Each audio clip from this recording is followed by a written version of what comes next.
रायगडच्या खोपोली येथील मंगेश काळोखे हत्या प्रकरणात बीड कनेक्शन आता समोर आले। धनंजय मुंडे आणि वाल्मिक करण्याच्या शॉकमधल्या बॉडीगार्डला बोलावून रवींद्र देवकर यांनी मंगेश काळे यांची हत्या घडवून आणली असा धक्कादायक आरोप महेंद्र थोरवे यांनी केलाय।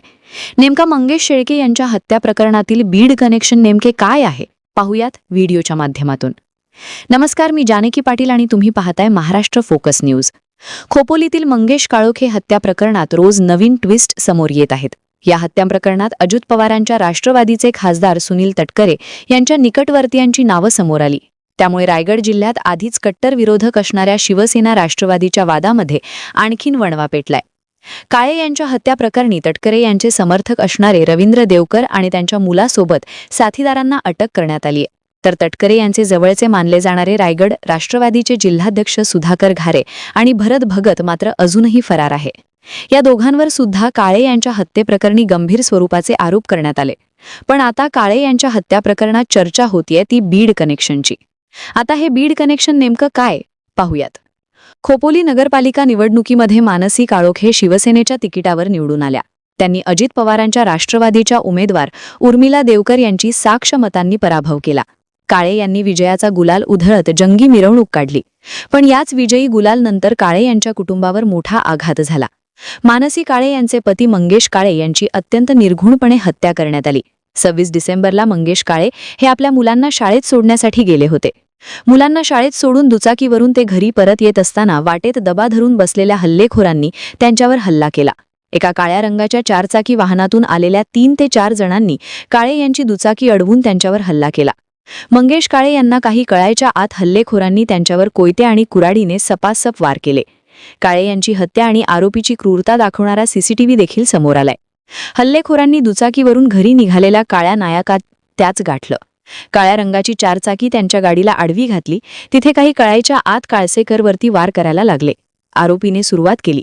हल्ला करताच मंगेश काळे हे जीवाच्या आकांताने पळत सुटले। पण यातच काळे यांचा तोल गेला आणि याचाच फायदा घेत हल्लेखोरांनी कोयत्याने, आपल्या जवळच्या चाकूने, कुऱ्हाडीने त्यांच्यावर वार केले। बेसावध मंगेश काळे हे हल्लेखोरांच्या हल्ल्यानंतर त्याच ठिकाणी रक्ताच्या थारोळ्यात मध्ये कोसळले। हत्या केल्यानंतर हल्लेखोर तिथून पसार झाले।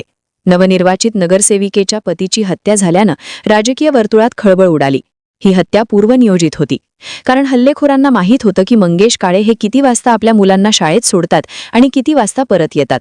त्यामुळे त्यांच्या मुलांना शाळेत सोडल्यानंतर परतीच्या मार्गावर हल्लेखोर आधीच दबा धरून होते।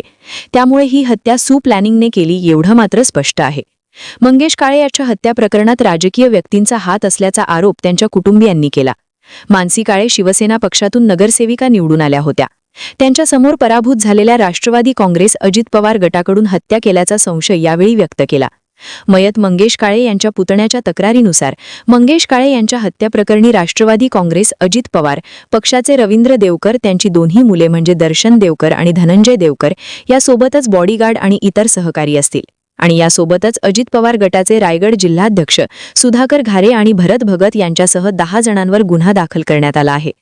यामध्ये प्रत्यक्ष हत्या करणारे आणि कट रचणारे अशा एकूण 10 जणांचा समावेश आहे। मंगेश काळे यांच्या पत्नी मानसी काळे यांनी याच देवकर परिवाराविरोधात नगरपालिकेची निवडणूक लढवली होती। त्यांनी रवींद्र देवकर यांच्या पत्नी उर्मिला देवकर यांचा 6 मतांनी पराभव केला होता आणि मानसी काळे शिवसेना पक्षातून नगरसेविका झाल्या होत्या।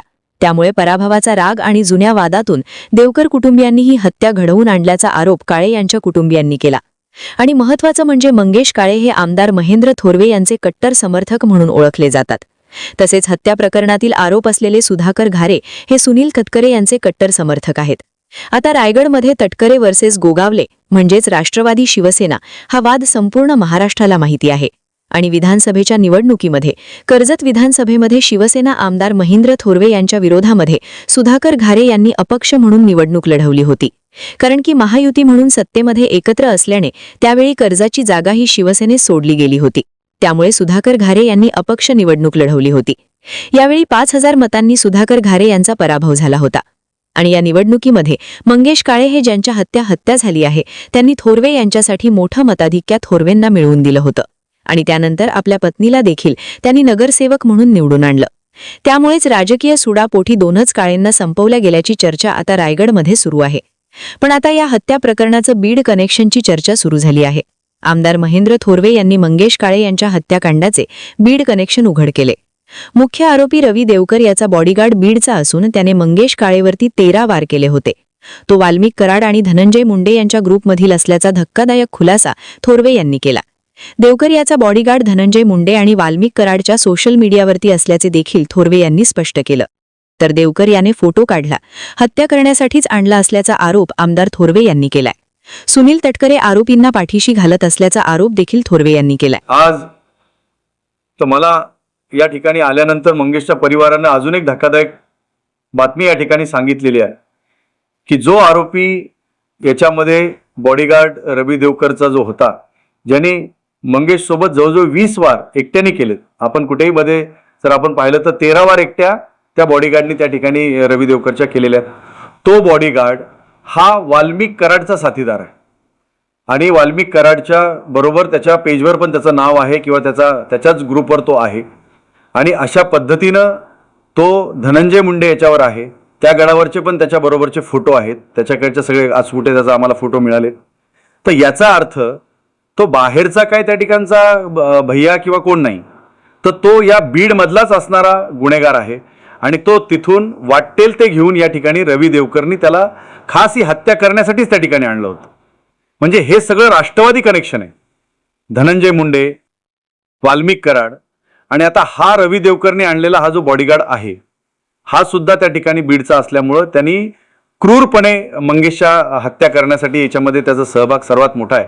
त्याने 13 वार जाधव मंगेशवर केलेले आहेत आणि अशा पद्धतीचं हे कृत्य हे राष्ट्रवादीच्या कार्यकर्त्यांनी त्या ठिकाणी केलेलं असताना सुद्धा सुनील तटकरे यांनी ज्या पद्धतीनं आजकाल कर्जतमध्ये येऊन त्यांना पाठबळ देण्याचं काम या ठिकाणी केलेलं आहे आणि त्यांनाच परत त्या ठिकाणी वाचवण्याचा प्रयत्न सुनील तटकरे त्या ठिकाणी करतायत. आमची पोलीस प्रशासनाला या ठिकाणी विनंती राहील की आपण त्या आरोपींना तात्काळ त्या ठिकाणी अरेस्ट करावी, नाहीतर उद्या कॅन्डल मार्च झाल्यानंतर आम्ही सगळेजण त्या ठिकाणी पोलीस स्टेशनला बसून राहू आणि जोपर्यंत आमच्या आरोपींना अटक केली जात नाही. त्यामुळे या हत्या प्रकरणातील बीड कनेक्शन आता एकच खळबळ उडालीय. एवढंच नाही, काळोखे हत्या केल्यानंतर आमदार महेंद्र थोरवे यांच्या भाच्याला जीवे मारण्याची धमकी आल्याची माहिती समोर आलीय. खोपोली हत्या प्रकरणातील आरोपी सुधाकर घारे यांचा भाऊ महेंद्र घरत यांनी 2रा नंबर भाषेचा कमेंट सोशल मीडियावरती एका बातमीमध्ये केली होती. संकेत भास्कर हे आमदार महेंद्र थोरवे यांचे भाचे असून ते कर्जत नगरपालिकेचे नगरसेवक आहेत. घरत यांच्या भावाने थोरवे यांच्या भाच्याला जीवे मारण्याची धमकी दिल्याचा आरोप आमदार थोरवे यांनी केला. या प्रकरणी कर्जत पोलीस ठाण्यामध्ये तक्रारही दाखल करण्यात आली आहे. की ज्या दिवशी मंगेशची हत्या झाली त्याच दिवशी संध्याकाळी सुधाकर घारेंच्या भाऊ महेंद्र घारेंनी सुद्धा त्या ठिकाणी सोशल मीडियावर स्टेटमेंट त्या ठिकाणी दिलेली आहे की आता 2रा नंबर भाषेचा आहे. भाषे कोण? तर हा संकेत भासे, हा माझा भाचा आहे, हा नगरसेवक आहे. म्हणजे पहिला नंबर त्यांनी मंगेश काळेंचा लावलाय आणि 2रा नंबर भाषेचा लावणार आहेत असे जाहीरपणे राष्ट्रवादीच्या सुधाकर घारेंचा भाऊ महेंद्र घारे त्या ठिकाणी बोलतोय. ह्याच्यापेक्षा अजून एव्हिडन्स पोलिसांना काय हवंय? दरम्यान मंगेश काळे यांच्या हत्येनंतर आता रायगडमध्ये शिवसेना आणि राष्ट्रवादीचा संघर्ष आणखीन जास्त उखाळून आलाय. पण आता बीड कनेक्शन या प्रकरणामध्ये वाद आणखी चिघळण्याची शक्यता आहे. त्यामुळे या हत्या प्रकरणात आणखी कोणकोणत्या खुलासे होत आहेत हे पाहणं देखील तितकंच महत्त्वाचं ठरेल. महाराष्ट्रातील सर्व बातम्यांचे विश्वासार्ह व्यासपीठ महाराष्ट्र फोकस न्यूजला सबस्क्राईब करा. तसंच सर्व नोटिफिकेशनसाठी बेल आयकॉन प्रेस करायला विसरू नका.